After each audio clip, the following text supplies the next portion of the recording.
ढेपे सरांचं क्लिनिक माणिक चौकात असल्यापासून सरांशी खूप चांगली मैत्री आहे आणि त्यांची सगळी प्रगती याची देही याची डोळा मी पाहिलेली आहे आणि अनेक वेळेला आकाशवाणीवरती सरांची मुलाखत घेण्याचा योग आला.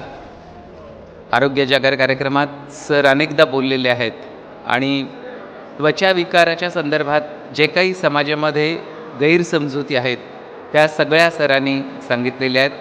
त्या मुलाखतीमधूनच या क्षेत्रामध्ये जी काही वैद्यकीय प्रगती झालेली आहे, जी काही आधुनिकता आलेली आहे, ही सगळी समाजापर्यंत पोहोचवण्यासाठी त्यांनी काय काय केलं आहे हे सर्व सरांनी सांगितलेलं आहे. सरांचं डॉक्टर मला सुंदर दिसायचं हे पुस्तक तर आहेच आहे आणि सध्याही दररोज सकाळी 9 वाजता FM बँड 103.4 मेगाहर्ट्झवरती आपल्याला ते ऐकायला मिळू शकेल. सध्या हा कार्यक्रम चालू आहे. मी सरांना अनेक हार्दिक शुभेच्छा देतो. धन्यवाद. नमस्कार.